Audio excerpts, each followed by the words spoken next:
Assalamualaikum warahmatullahi wabarakatuh. Perkenalkan, nama saya Marsha, kelas 10G. Baiklah, di sini saya akan mempresentasikan materi menjauhi pergaulan bebas dan perbuatan zina untuk melindungi harkat dan martabat manusia. Zina adalah suatu perbuatan antara laki-laki dan perempuan yang sudah balik tanpa adanya ikatan pernikahan yang sah menurut tuntunan agama Islam. Zina ada dua macam. Yang pertama, zina muhsan. Zina muhsan adalah suatu perbuatan zina antara laki-laki dan perempuan yang sudah menikah.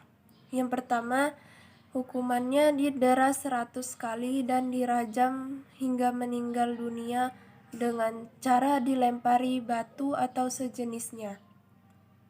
Yang kedua, zina ghairu muhsan. Zina ghairu muhsan adalah perbuatan zina antara laki-laki dan perempuan yang belum menikah. Yang pertama, apabila pelakunya gadis dan bujang, maka hukumannya didera 100 kali dan diasingkan dari tempat tinggalnya. Yang kedua, apabila pelaku zinanya janda dan duda, maka hukumannya didera 100 kali dan dirajam hingga meninggal dunia. Unsur-unsur perbuatan zina. Yang pertama, perbuatan zina dilakukan di luar hubungan pernikahan yang sah dan disengaja.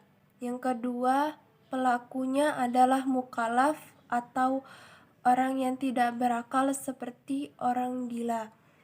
Yang ketiga, dilakukan secara sadar tanpa paksaan. Yang keempat, adanya bukti-bukti.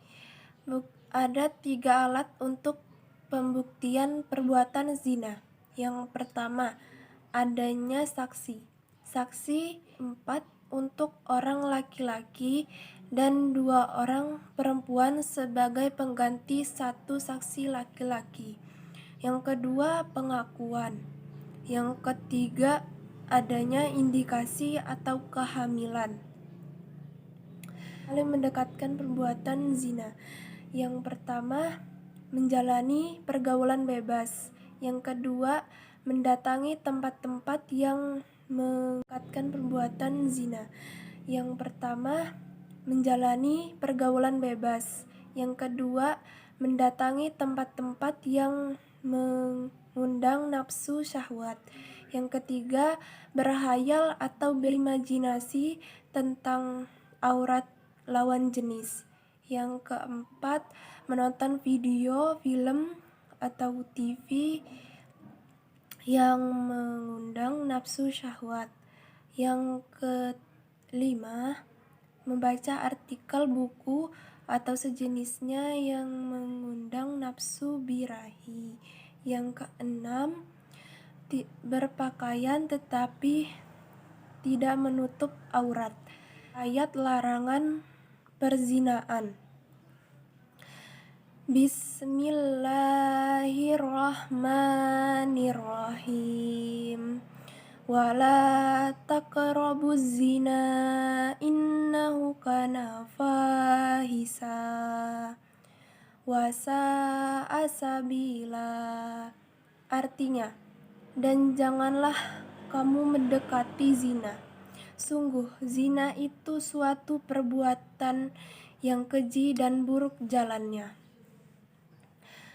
Pengertian pergaulan bebas. Pergaulan bebas adalah tindakan atau sikap yang dilakukan secara individu atau kelompok yang tidak terkontrol dan dibatasi aturan-aturan dan norma yang berlaku di masyarakat.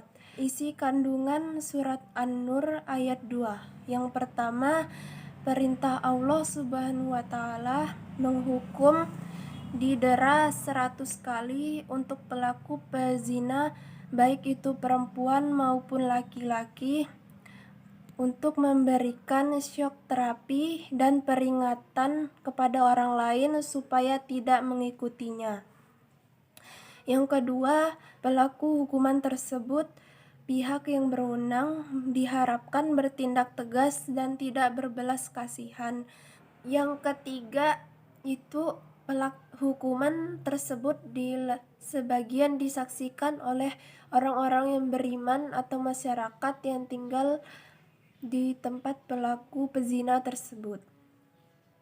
Yang keempat, kata azaniyah atau perempuan pezina didahulukan dari kata azani atau laki-laki pezina, karena pelaku zina perempuan itu terlihat lebih jelas ketika terjadinya kehamilan dan akibatnya berdampak negatif lebih banyak ditanggung perempuan daripada laki-laki.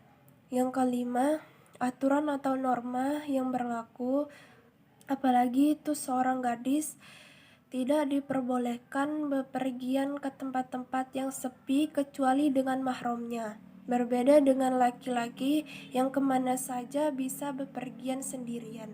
Karena apabila terjadi sesuatu, maka pihak perempuanlah yang paling dirugikan.